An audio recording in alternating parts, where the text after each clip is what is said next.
दिल्ली से अदिति नागर की रिपोर्ट। गहलोत मंत्रिमंडल पुनर्गठन की कवायद जारी, आखिर क्या क्या मिलेगा पायलट कैंप को, ये बेहद अहम सवाल है। जानकार सूत्रों ने इसे लेकर संकेत दिए। पायलट कैंप को 4 मंत्री पद, बोर्ड और निगमों में 5 चेयरमैन मिलने के संकेत हैं। यहां पर तो लगातार कवायद जारी है गहलोत मंत्रिमंडल पुनर्गठन को लेकर, लेकिन सबसे अहम सवाल कि आखिर क्या क्या मिलेगा पायलट कैंप को, कैसे साधने की कोशिश की जाएगी, कैसे सबको साथ लेकर संतुष्ट किया जाएगा, ये बेहद अहम है। और ऐसे में जानकार सूत्रों ने इसे लेकर संकेत दिए हैं।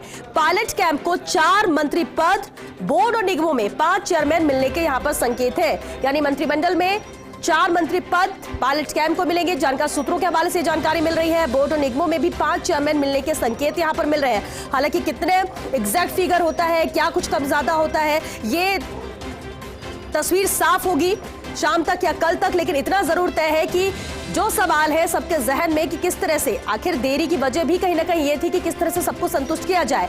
गहलोत मंत्रिमंडल पुनर्गठन की कवायद क्योंकि जारी है और यहां पर इंतजार यही है किसे क्या मिलता है। लेकिन जिस तरह से कैंप में कांग्रेस बटी हुई थी, बहुत सारी चीजें जो पिछले 1 साल सवा साल में देखने को मिली, इसके बाद जब अब फैसला हो रहा है, पुनर्गठन का इंतजार खत्म हो रहा है। यहां पर 12 पद, जो 3 मंत्री हैं उनके ड्रॉप होने पर, उन्होंने इस्तीफा देने के बाद 12 पद है। अब ये देखिए मंत्रिमंडल पुनर्गठन की क्योंकि कवायद जारी, डॉक्टर सीपी जोशी नहीं आ रहे हैं मंत्रिमंडल में, ये बेहद अहम है। पहले उनके गृह मंत्री बनने की यहां पर चर्चा थी, तस्वीर अब साफ धीरे धीरे होने लगी है।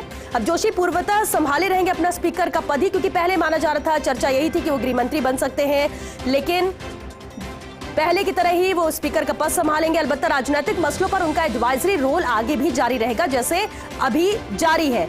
तो बेहद अहम है। देखिए मंत्रिमंडल पुनर्गठन की तस्वीर अब साफ होने लगी धीरे धीरे। डॉक्टर सीपी जोशी लेकिन मंत्रिमंडल में नहीं आ रहे हैं। पहले उनके गृह मंत्री बनने की चर्चा थी, ये चर्चा थी कि वो शामिल हो सकते हैं, लेकिन अब जोशी पूर्वतः की तरह यानी कि पहले की तरह ही स्पीकर का पद वो संभालेंगे। अलबत्ता राजनीतिक मसलों पर उनके एडवाइजरी रोल आगे भी जारी रहेगा। दूसरी तरफ देखिए सबसे अहम सवाल यह है कि कवायद क्योंकि जारी है मंत्रिमंडल पुनर्गठन को लेकर, लेकिन क्या क्या मिलेगा पायलट कैंप को, यह अहम सवाल था। कैसे संतुष्ट सबको कर सकेंगे, साथ लेकर चल सकेंगे, और इसे लेकर जानकार सूत्रों ने यह संकेत दिए हैं। पायलट कैंप को 4 मंत्री पद मिलेंगे, यानी कि 12 जो पद खाली है उसमें 4 पायलट कैंप को मिलेंगे। बोर्ड और निगमों में भी 5 चेयरमैन के पद मिलने के यहाँ पर संकेत मिल रहे हैं। और दिल्ली न्यूज एडिटर अदिति नागर हमारे साथ जुड़ गई है। अदिति, दोनों चीजों पर जरूर जानना चाहेंगे, लेकिन सबसे अहम सवाल तो यही था कि क्या क्या पायलट कैंप को मिलेगा। संकेत जिस तरह से मिल रहे हैं 4 पद मंत्रिमंडल के। श्वेता देखो, सबसे इंपॉर्टेंट बात, किसको क्या मिल रहा है क्या नहीं मिल रहा। ये मंत्रिमंडल विस्तार जो है वो 2 भागों में होगा राजस्थान में। एक भाग अभी है और दूसरा पार्ट होगा जो बाद में होगा, जो संभवतः ये माना जा रहा है कि बजट सत्र के बाद होगा। ये मंत्रिमंडल विस्तार आला कमान के डायरेक्शन और आला कमान की छाप उसमें नजर आएगी आपको। और जहां तक पायलट कैंप का सवाल है, जो प्रॉमिस आला कमान ने उस समय किया था, जो हम याद करें अगर जाए तो उसको पूरा करने का मंत्रिमंडल विस्तार। और जब ये पायलट कैंप से लोग वापस आए थे अपने सारी ग्रीवेंसेस के साथ, उस समय जो प्रॉमिस किए गए थे वो पूरे किए जा रहे हैं। और पायलट कैंप के 4 लोग, जिसमें 1 जाट, 1 मीणा, 1 राजपूत शामिल होंगे। देखिए बहुत बार खींचतान रही कि कौन आएगा कौन नहीं आएगा, किसको लिया जाए, कौन पहले पायलट चेन में था जो अब पायलट चेन में नहीं है और वो उसमें अब मंत्रिमंडल में रहना चाहिए या नहीं रहना चाहिए। ऐसे तमाम तरीके के सैकड़ों डिस्कशन हुए। लेकिन आज शाम को 5 बजे होने वाली बैठक बहुत महत्वपूर्ण है, क्योंकि हो सकता है कि दिल्ली के पिटारे से कोई एक और महत्वपूर्ण बात निकल कर आए जो सारी बातें बदल दे। तो ये बात मानी जा सकती है। और 4 से 5 बोर्ड निगम में भी पायलट चुने के लोग शामिल होंगे और 3 पार्लियामेंट सचिव भी बनाए जाएंगे।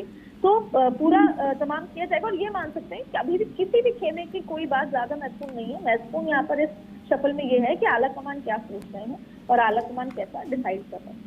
लेकिन आला कमान सब कंसल्टेशन में मुख्यमंत्री, क्योंकि अशोक गहलोत हैं और प्रदेश के मुखिया हैं, उनसे चर्चा करके कर रहे हैं। फिलहाल अजय माकन यहाँ पर है, लगातार बैठकों का दौर है। और सबसे महत्वपूर्ण कि कितने लोग ड्रॉप होंगे नहीं होंगे। अभी तक हम ये मान रहे हैं कि केवल 3 ही लोग ड्रॉप जो हुए हैं जिन्होंने अभी इस्तीफा दिए कागजात को, उसके अलावा ज्यादा लोग ड्रॉप नहीं हो रहे हैं, नहीं हो रहे कोई ड्रॉप। 12 लोग ही शपथ लेंगे। लेकिन ये खुलासा होगा शाम को 5 बजे, जब अजय माकन सभी से इस्तीफा लेके दोबारा तमाम बातचीत करेंगे। लेकिन बहुत सारी चीजें निकल कर आ रही है श्वेता। फर्स्ट इंडिया की खासियत है कि वो सटीक खबर देता है और हम लगातार अपने दर्शकों को सटीक खबर देते रहे। जी चलिए, शुक्रिया आदित्य आपका इस पूरी जानकारी के लिए। तो देखिए, तय हो जाएगा, कयास बहुत ज्यादा चीजें लगाई जा रही हैं, किस कैंप को क्या मिलता है, कितने मंत्री पद हैं, बहुत कुछ, और धीरे धीरे परतें खुल भी रही हैं कि क्या कुछ हो सकता है। लेकिन क्योंकि अजय माकन प्रदेश में ही है, जयपुर में है, सीएमआर पहुंचे थे,